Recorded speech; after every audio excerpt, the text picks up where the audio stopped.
Everybody has to wrestle now with their own concept of financial independence or getting rich or becoming wealthy. I know some people are a little uncomfortable with those kind of phrases, and I can understand that. You know, we've heard the phrase, which is true, to love money would certainly be evil. But money's not evil. There is some evil ways to acquire it. The difference between greed and ambition. Contrary to the movie Wall Street, greed is not good. Greed is evil and must be dealt with. Greed is evil. Greed hopes for something for nothing. Greed hopes for more than its share. Greed hopes for something at the expense of others. We call that evil. Right, we should lock them up. It's true. Make them pay the price. Greed is not good. Here's what is good: ambition. Legitimate ambition.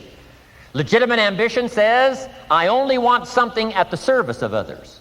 Not the expense of others, but at the service of others. Jesus gave the greatest scenario for success when he said, whoever wishes to be the greatest, nothing wrong with wishing to be the greatest. It's called enlightened self-interest. But he gave the key to those who wish to be the greatest. Here's what he said: find a way to serve the most. Service to many leads to greatness.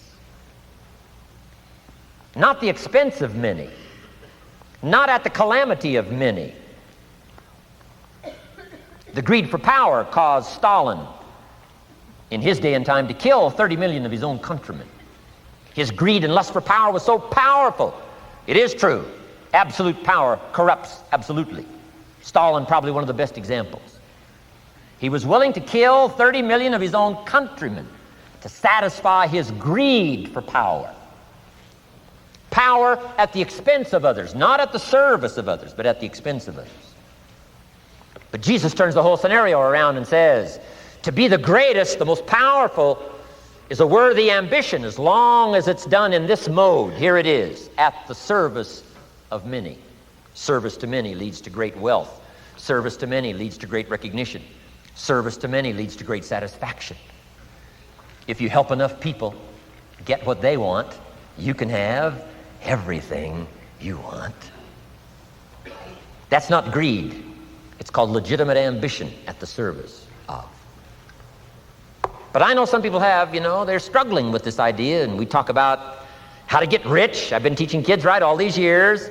How to be rich by 40, 35 if you're extra bright, much sooner if you find a unique opportunity. And some people are a little disturbed by that, teaching kids how to get rich, teaching kids how to make a fortune. So I've modified it a little bit, and here's the best I've been able to come up with. And that is the goal to become financially independent.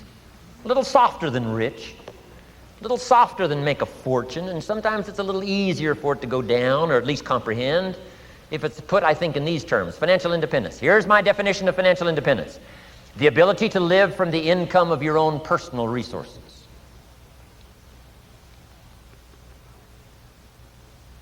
It's powerful. And I think it's a worthy goal. I think it's a worthy and legitimate ambition.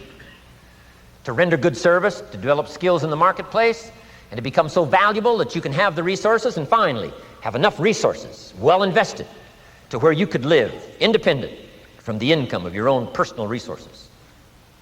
Then if you do wise things with your resources and the income, all the things you'd like to do, the projects you'd like to support, things you'd like to take care of that you can't take care of now, I think it's a worthy ambition, financial independence.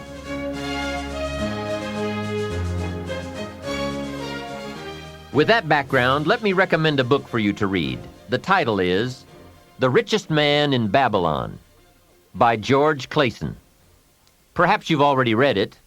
I would suggest that you read it again.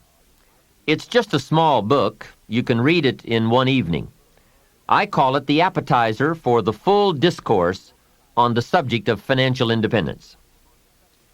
Now, let me give you the major theme of the book.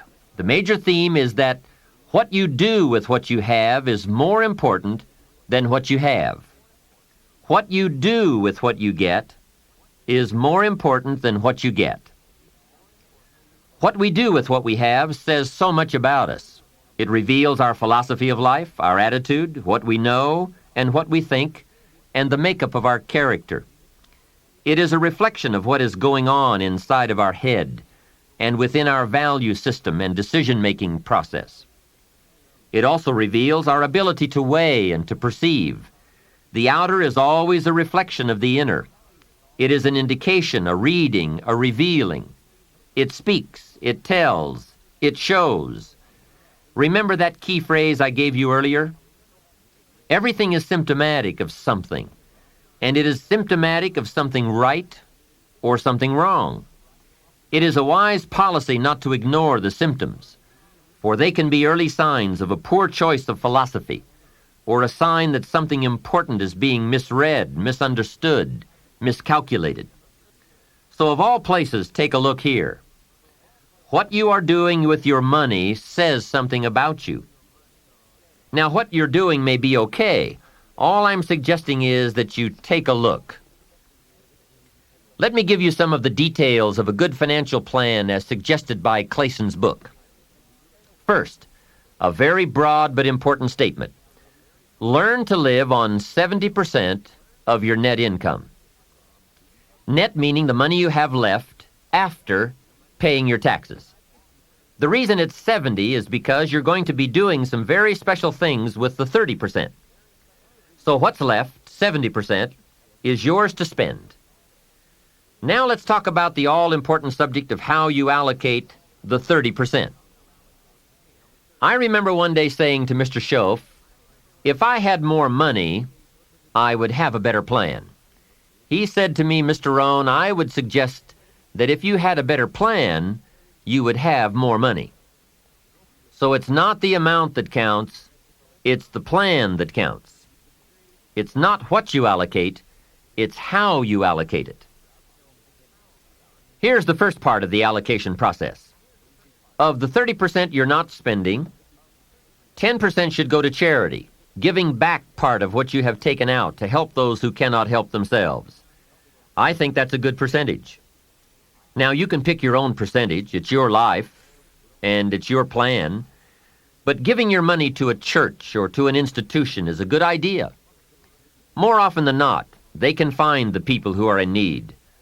But whether you administer it yourself or give it to an institution to distribute, 10% should be given to charity. And by the way, the best time to teach this allocation process is when a child gets his first dollar. Take him on a visual tour. There's nothing better than visual to illustrate what you're trying to teach. Take him to where some very unfortunate people live who cannot take care of themselves. Kids have big hearts. If they see the problem, they won't have any trouble giving a dime out of every dollar.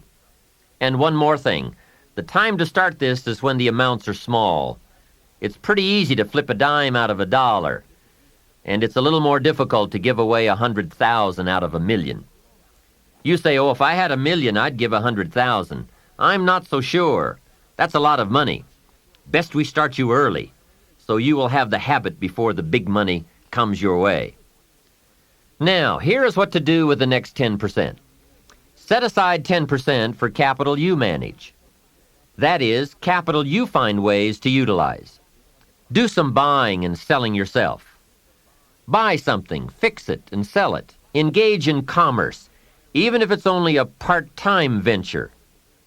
Now, here's the third 10 cents from every dollar, and that is capital you provide. Take 10 cents out of every dollar and put it in a financial institution. And now we have come to a major benefit for all of us if you bring this 10% of your earnings to the marketplace. So 10 cents out of every dollar should go into a savings account. I really prefer to call it an investment account because, and kids will love this, they pay you for the use of your money.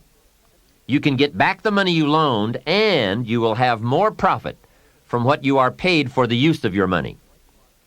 And be sure that you teach this, that if kids start this program from whatever they earn on a job, by the time they are 40, they will be wealthy enough to be able to do what they want to do the rest of their lives, instead of all their lives doing what they have to do.